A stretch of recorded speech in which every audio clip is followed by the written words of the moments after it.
बिस्मिल्लाहिर्रहमानिर्रहीम। आज के लेक्चर में हम एक्सरसाइज 7.3 के कुछ शॉर्ट क्वेश्चन जो हैं उनको सॉल्व करेंगे। और 7.3 एक्सरसाइज के कुछ क्वेश्चन हमने इससे पहले वाले लेक्चर में सॉल्व किए हैं। क्वेश्चन नंबर 1 है, find the cosine of the angle theta between u and v. हमने cos थीटा को कैलकुलेट करना है। Find the cosine, cos theta calculate करना है, angle theta between u and v। हमारे पास एक वेक्टर u गिवन है, दूसरा वेक्टर v गिवन है। हमने डॉट प्रोडक्ट की डेफिनेशन की थी, वहाँ पे हमने ये चीज़ लिखी थी, डिफाइन किया था कि u और v ये जो हमारे पास टू वेक्टर्स हैं ये नॉन ज़ीरो होने चाहिए। कोई वेक्टर जो है वो ज़ीरो नहीं होना चाहिए।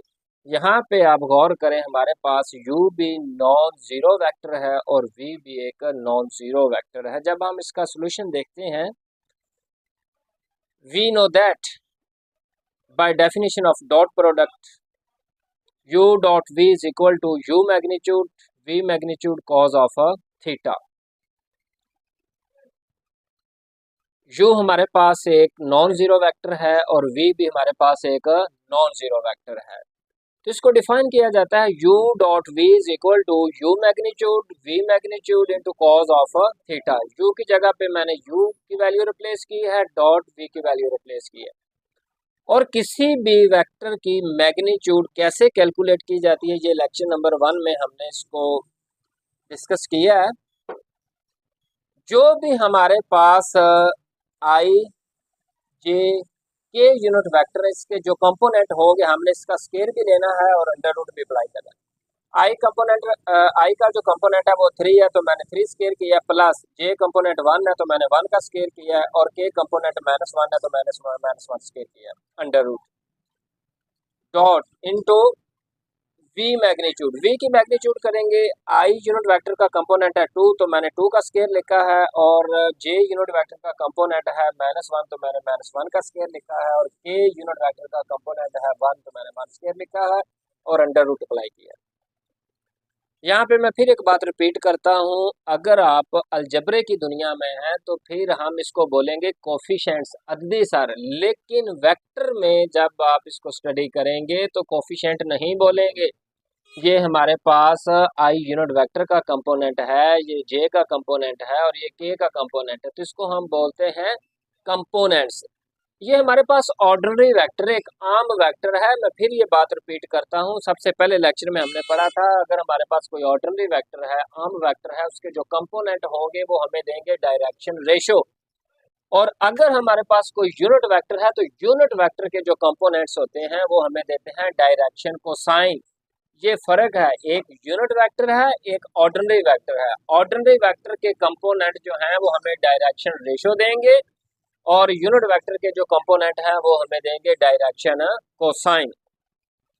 तो हमने डेफिनेशन अप्लाई की है डॉट प्रोडक्ट की, u dot v is equal to u magnitude v magnitude into cos of theta. तो मैंने u की वैल्यू रिप्लेस की है, डॉट v की वैल्यू रिप्लेस की है, u की magnitude into v magnitude cos of theta. तो डॉट प्रोडक्ट के अंदर ये रिजल्ट हम पढ़ चुके हैं कि I dot I J dot J के डॉट के डॉट प्रोडक्ट में सेम क्वांटिटी 1 के इक्वल होती है। और अगर ये सेम नहीं है हमारे पास, अगर ये इस तरह लिखे हुए हैं कि I dot J J dot के और के डॉट आई, तो ये रिजल्ट बनेगा 0। डॉट प्रोडक्ट में अगर सेम क्वांटिटी है तो 1 है, अगर सेम नहीं है तो वो 0 है।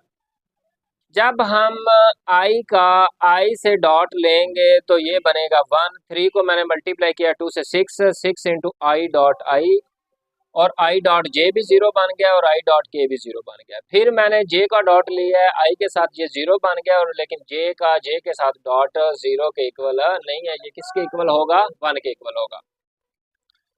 के डॉट आई करेंगे वो भी 0 है, के डॉट जे करेंगे वो भी 0 है, लेकिन के का के साथ डॉट लेंगे लेकिन वो 0 नहीं है, वो 1 के इक्वल है। तो मैंने लिखा है फिर 1। 6 इंटू 1 6 -1 इज इक्वल टू, ये बनेगा हमारे पास 11 अंडर रूट, ये 6 under root cos of theta. 4 is equal to 66 under root cos of theta. तो हमने कैलकुलेट करना है फाइंड द कोसाइन, कोसाइन को कैलकुलेट करना है, कॉस थीटा को कैलकुलेट करना है। तो कॉस थीटा को कैलकुलेट करना है, इस वजह से मैंने 66 अंडर रूट को मैंने डिवाइड किया है 4 पे। Cos theta is equal to 4 over 66 under root. ये था हमारे पास क्वेश्चन नंबर 1 का part number 1। Find the cosine of the angle theta between two non zero vectors u and v। तो ये रिजल्ट आया है cos theta is equal to 4 over 66 under root.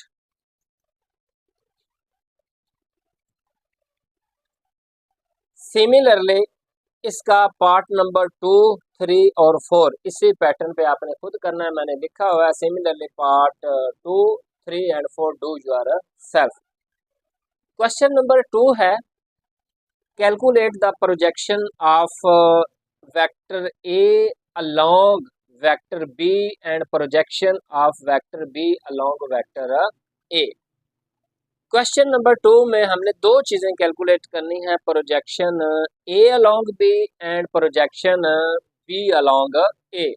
हम इसको ग्राफिकली ज्योमेट्रिकली डिस्कस नहीं करेंगे, हम मैथमेटिकली डिस्कस करेंगे।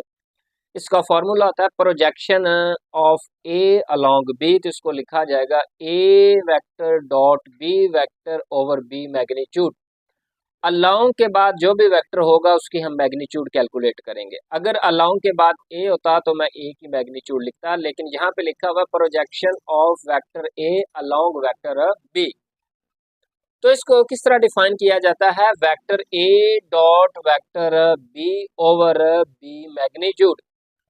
डॉट प्रोडक्ट आपने अभी कैलकुलेट किया है कि डॉट प्रोडक्ट में अगर सेम क्वांटिटी है I dot I, J dot J, के डॉट के, तो वो 1 होगा। अगर सेम क्वांटिटी नहीं है, आई डॉट जे है, जे डॉट के है और के डॉट आई है, तो वो 0 के इक्वल होगा। मैंने आई का जे के साथ डॉट लिया है तो रिजल्ट आएगा 0, आई का के साथ रिजल्ट आएगा 0, के का जे के साथ रिजल्ट आएगा 0। जब मैं के का के साथ डॉट लूंगा तो वो 1 आएगा, लेकिन इसके साथ माइनस है तो मैंने माइनस को लिखा है। और बी की मैंने मैग्नीट्यूड कैलकुलेट की है। बी के हमारे पास जो आई का कंपोनेंट है वो है 0 और जे कंपोनेंट 1 है, के कंपोनेंट 1 है। 1 का स्क्वायर करेंगे वो भी 1, 1 का स्क्वायर 1, तो ऊपर अंडर रूट है तो ये बनेगा -1 बाय अंडर रूट 2।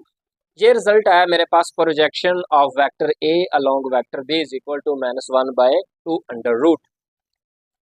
दूसरी मैंने हेडिंग बनाई है projection of vector B along vector A. Projection calculate करनी है बी अलोंग ए, तो मैंने लिखा है B dot A over A magnitude, क्योंकि अलोंग के बाद वेक्टर ए है तो मैंने ए की ही मैग्नीट्यूड कैलकुलेट की है। पहले क्वेश्चन में था projection of vector A along vector B, along के बाद वेक्टर बी था तो मैंने बी की मैग्नीट्यूड कैलकुलेट की है। दूसरे पार्ट में है projection of vector B along vector A, along के बाद वेक्टर ए है तो मैंने ए की ही मैग्नीट्यूड कैलकुलेट की, यानी बी डॉट ए। यहाँ पे एक बड़ा इंपॉर्टेंट रिजल्ट आपने याद रखना है, डॉट प्रोडक्ट के अंदर अगर आप ए डॉट बी कैलकुलेट करते हैं या बी डॉट ए कैलकुलेट करते हैं तो दोनों का रिजल्ट सेम ही लिखा जाएगा, दोनों का मतलब सेम ही होगा। यहाँ पे हमने ए डॉट बी कैलकुलेट किया है तो उसका रिजल्ट आया है -1। फिर मैंने बी डॉट ए का रिजल्ट जो है ना मैंने डायरेक्ट ही -1 लिख दिया है। साथ मैंने मेंशन कर दिया कि ए डॉट बी लिखें या बी डॉट ए लिखें, दोनों का रिजल्ट क्या होगा, सेम ही होगा। लेकिन मैंने ए की मैग्नीट्यूड कैलकुलेट की है। वेक्टर ए में हमारे पास जो यूनिट वेक्टर आई है इसका कंपोनेंट 1 है तो मैंने 1 का स्क्वायर किया है, और जे का 0 है, के का -1 है तो मैंने -1 का स्क्वायर किया, वो भी आएगा 1। तो ये है मेरे पास -1 स्क्वायर, तो ये बनेगा -1 square 1, 1 square 1, 1 + 1 2, -1 by under root 2। ये था question number 2। Calculate the projection of vector A along vector B and projection of vector B along vector A. मैंने प्रोजेक्शन ए अलोंग बी को भी कैलकुलेट किया है और projection of vector B along A को भी कैलकुलेट किया है। 7.3 का क्वेश्चन नंबर 6 है मेरे पास।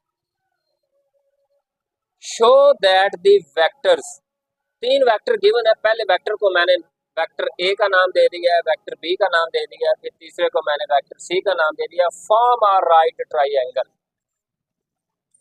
ये आपने शो करना है कि ये फॉर्म है राइट ट्राइंगल की, ये हमारा टारगेट है जिसको हमने कैलकुलेट करना है। तो अब हम इसके सॉल्यूशन को देखते हैं। सिंस अगर मैं वेक्टर बी और सी को ऐड करता हूं तो फिर इसका रिजल्ट क्या तीसरे वेक्टर ए के इक्वल आएगा। मैंने वेक्टर बी और सी को ऐड किया है, बी की वैल्यू पुट की है और ए की वैल्यू पुट की है, फिर आई को मैंने आई में ऐड किया है, जे को मैंने जे में ऐड किया और के को मैंने के में ऐड किया। तो मेरे पास रिजल्ट आया है vector B plus vector C is equal to 3i unit vector minus 2j unit vector plus K unit vector. तो आप चेक कर सकते हैं ये जो b प्लस सी का आंसर आया है, रिजल्ट आया है, वो वेक्टर ए के इक्वल है। तो मैंने लिखा है b vector plus C vector is equal to vector ए।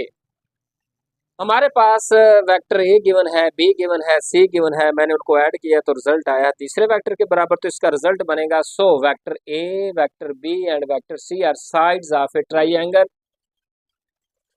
ये जो वेक्टर ए है, वेक्टर बी है, वेक्टर सी है, ये किसकी साइड्स हैं? ट्राइंगल की। टू साइड्स को मैंने ऐड किया तो वो तीसरी साइड के इक्वल आया, तो ये रिजल्ट मैंने लिखा है। So A vector, B vector and C vector are sides of a triangle. लेकिन हमारा टारगेट ये है कि आपने ये साबित करना है कि फॉर्म आर राइट ट्राइंगल। हमने जब डॉट प्रोडक्ट की डेफिनेशन लिखी थी तो वहां पे हमने ये रिजल्ट डिस्कस किया था कि अगर हमारे पास टू नॉन जीरो वेक्टर्स हैं, उनका अगर डॉट प्रोडक्ट जीरो के इक्वल आता है तो उसका मतलब है वेक्टर्स क्या हैं? परपेंडिकुलर है। वेक्टर्स क्या हैं? ऑर्थोगोनल है।